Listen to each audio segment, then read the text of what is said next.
Yes, good morning students.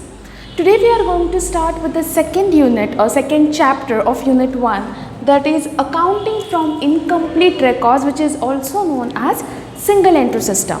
So before starting the concept of single entry system, let's have a revision what we have done in the last year.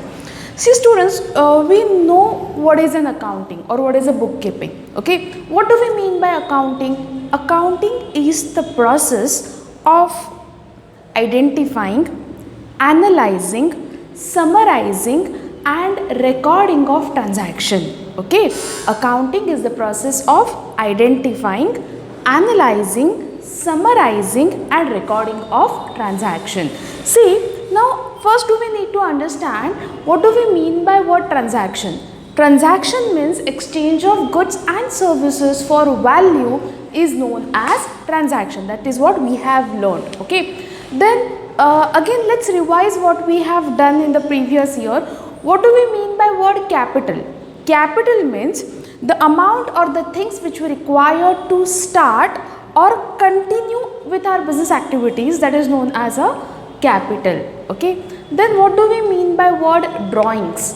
Drawings means when owner of the business is withdrawing some amount or the things from business for his or her personal use, that is known as a drawing. Drawing is an expense. Okay, see students, like whatever we have learned in the previous year, we know one thing: if sufficient amount of capital is not available, then we will not be able to continue with our business activities. Okay, our business will not be strong enough to stand, or survival of the business will come into danger if sufficient amount of capital is not available. Then see, last year in theory part we have learned three important concepts, that is one was a profession, another was a business and third one was employment. Okay, see, basically out of all these three activities we are trying to generate income. Okay, when it comes on employment, salary or wages are the income of the employment. Okay, when it comes on profession, they are going to charge professional fees, okay, or remuneration we can say. And when it comes on business, whatever profit they are going to generate, that is an income of the business, right? So why are we conducting business? Because even business wants to generate some or other income, or if that income is not there, definitely there is we don't have any other motto to carry on with that activity. Okay, so earning profit is a mandatory. If we are not going to earn profit, then there is no meaning to carry on or to carry out with the same activity what we are doing. Okay, see students, now what do we know is when it comes on transaction, what we have learned last year, there are entire accounting system is based on three principles or three types of accounts are there. First one is a personal account, second one is a real account and third one is a nominal account. Okay, this three account is based on three principles. Personal account principle is debit the receiver, credit the giver. Then real account, debit what comes in, credit what goes out, and nominal account, debit all expenses and losses, credit all incomes and gains. Then when it comes on personal account deals with real person or artificial person.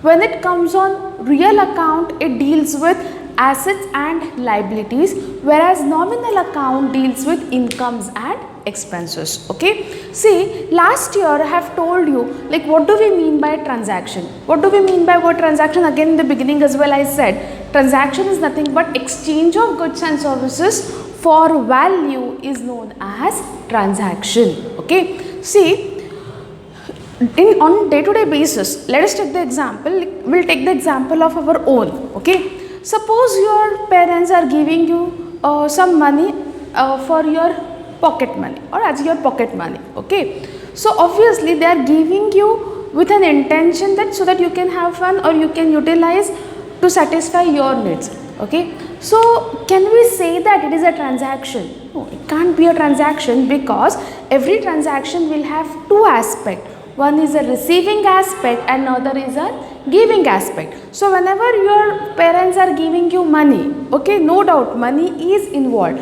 but what are they getting in return? Nothing. So we cannot say that, there is no motto behind it, there is no purpose behind it. So we cannot say that that is a transaction from business point of view. Let us take the example, if your parents are giving you money to pay electricity bill or to pay water bill, so can we say that it is a transaction? Yes, it is a transaction. When it comes on pocket money, it was not your transaction. But if they are giving you money to pay electricity bill or to any water bill, yes, it is a transaction, because unless and until we won't pay, we won't be able to avail those services, right? So basically when it comes on transaction, okay, we know that every transaction will have two aspects. One is a receiving aspect and another will be giving aspect. So basically when it comes on double entry system, okay, when it comes on double entry system, always we are going to concentrate, always we are going to think about our receiving aspect and our giving aspect, okay. So basically when it comes on double entry system, okay, all business, basically it is an authentic or universally accepted system, okay, everywhere they are going to follow the same way of maintaining accounts, okay. So double entry principle is a universally accepted principle, okay, but same way it is very lengthy, it is very time consuming, and if you don't have a proper data with you, you will not be able to calculate or you will not be able to find out what is your total profits and losses, okay. So definitely it is an expensive and it is a time consuming process, but it is an accurate process of recording accounts. Now when it comes on small business, or we can say when it comes on sole trading concern or partnership concern, they are conducting their business on a very small scale, okay. See, they just like whatever capital they have introduced, that capital amount is also very small, and definitely for them, like identifying or summarizing, recording transaction is quite time consuming and expensive. So to minimize those activities, to find out whether they are getting a profit or loss, okay, approximately, I am not saying like they are going to get accurate amount of net profit or net loss, but they want to predict, okay, whether they are making a profit or loss. They have come up with one unique formula, okay. That concept, that method is known as single entry system, or we can say that accounting from incomplete records, okay. Why are they saying incomplete records? Because there are number of aspects, there are number of expenses, non-cash expenses which are there, which these people under single entry system they will not consider, okay, which other huge concerns or other big companies are going to concern. Those expenses, those items, these small traders, sole traders will not consider while calculating net profit or net loss. Again, this is not an accurate method of accounting, okay. This is not universal method as well, okay. But with this help of with the help of this method, like in for a short term or in when it comes on small small concern, they can easily find out whether they are making a profit at the end of the year or they are suffering from losses, okay. It doesn't mean that they are not supposed to prepare accounts, they have to prepare, okay, but like without the help of any other professionals, they can find out that whether they are making money or whether they are losing money, okay. Now understand students, here what formula they are going to apply. Statement of profit or loss account. See, if you are going to see here what word we are using, statement. It is not an account. Whenever we are saying account, accounting means there must be a double entry system. The double entry principle we need to follow. But this is a statement of profit and loss account, so debit credit will not be appear. Okay. So now here particulars and amount. You need to by heart this formula, we can say, okay. See, our first line is capital at the end of the year, okay, capital at the end of the year.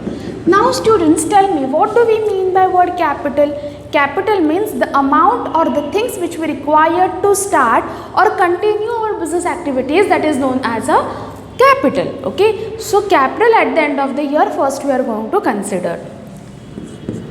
Add drawings during the year. Add drawings during the year. Okay, now what do we mean by word drawings?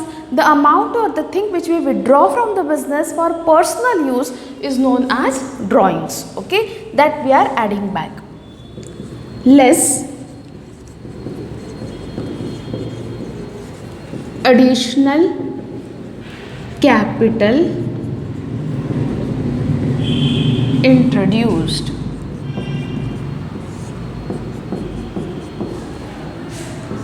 Less capital at the beginning of the year. We are going to subtract it. Then we will get net profit or loss. Okay, now students, have a look. Let me explain you this.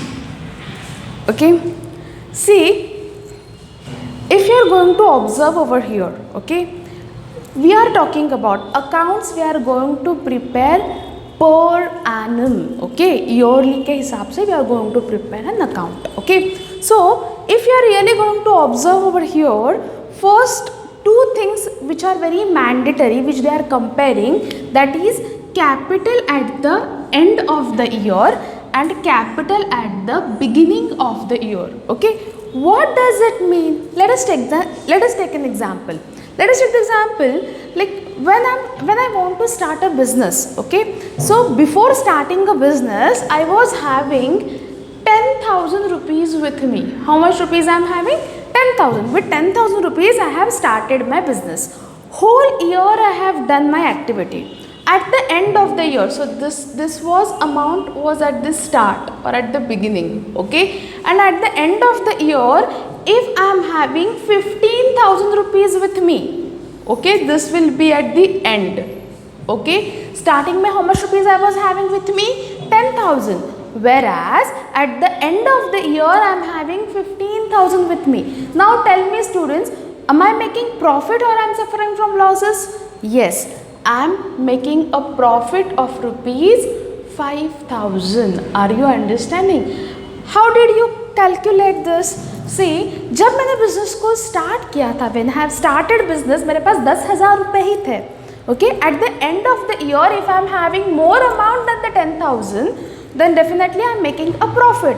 But suppose at the end, if I am having only 8,000 rupees with me, it means I am suffering from a losses of rupees 2,000. Are you understanding? Okay, so see students, are we considering any other expenses? Are we considering, like, do we know why are we suffering from losses? No, simply we are calculating, we are considering capital at the end of the year, capital at the beginning of the year. We are just comparing these two capitals and we are trying to find out whether we are making a profit or whether we are suffering from loss. So that's why here we are not implementing double entry system. Okay, double entry concept. So that is known as a single entry. Okay, only when it comes on single entry system, only personal account will get considered. Okay, we are going to record cash transactions or credit transactions of debtors and creditors. Okay, no real account and nominal account will be a part of single entry system. Underline it. Okay, so now capital at the end of, basically two important things in the formula is capital at the end of the year and capital at the beginning of the year. If these two things are not there, basically why are we doing this? Because we want to find out whether we are suffering from profit or we are whether we are enjoying the profit or whether we are suffering from losses. To find out that, we are calculating, we are comparing capital at the end of the year and capital at the beginning of the year. If these two things are not there, then we will not be able to find out net profit or net loss. So our purpose won't get solved. Okay. When it comes on drawing an additional capital, if they are giving in the problem, if they are mentioning, then only we are supposed to consider. If they are not giving, we need not to even bother. Okay. So let's start with the sum now, students. Today we will do only 2 problems. Okay. Only to make you understand. From tomorrow onwards we will gear up our speed little. See, open page number 59, problem number 1. Okay. Calculate profit from the following. See, now in the sum they have given only capital at the beginning of the year and end of the year. Other information is not there. As I told you, to find out net profit and net loss, I required 2 things which are compulsory. Other things are optional. If it is there, we will calculate. If those are not there, we will leave off. Okay. Now, capital at the end of the year. What is an amount? 18,000. Capital at the end of the year is 18,000. Drawings during the year, they haven't given us. So, we'll put a dash. Here I will write 18,000. Do we have additional capital? No. We don't know what is an additional capital. Again 18,000 minus 0 will be 18,000. Less capital at the beginning of the year is 11,000. Okay. Now students, understand. When I have started my business, I was having 11,000 rupees with me. But at the end of the year, I am having how much rupees? 18,000 rupees with me. So I got a profit or loss? Yes, you are right. We are enjoying profit of rupees 7,000. Okay, it is that simple. We are just putting everything in formula. This was problem number 1.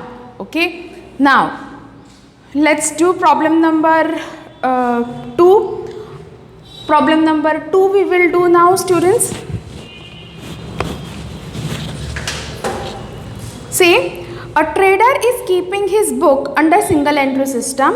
His capital at the beginning of the year was 15,000 and capital at the end of the year was 10,500. Now again, formula is going to be same. Don't alter your formula. Every time you need to write the same format. Train your brain, students. Okay. Problem number 2. Okay. Capital at the end of the year. A trader is keeping his book under single entry system. His capital at the beginning of the year is 15,000 and capital at the end of the year is 10,500. At the end he was having only 10,500. Drawings we don't know, they didn't give us. So 10,500 minus 0 is equal to 10,500. Additional capital introduced, we don't know, simply we will put a dash. Again I will write 10,500. Now at the beginning of the year, how much rupees I was having? 15,000. See, at the beginning I have started my business with 15,000 rupees. But at the end, how much rupees I am having? 10,500 rupees only I am having. So I am suffering from net loss. Loss of rupees 4,500. You just need to subtract 10,500 minus 15,000. You will get 4,500. It is a loss. Negative answer you will get. It means there is a loss of rupees 4,500. This was problem number 2. Make sure that you will remember the format well. Keep on revising this. Okay. Let's revise one more time. Statement of profit and loss. Say after me. Capital at the end of the year. Add drawings. Less additional capital. Less capital at the beginning of the year. You will get either net profit or net loss. Okay. Thank you.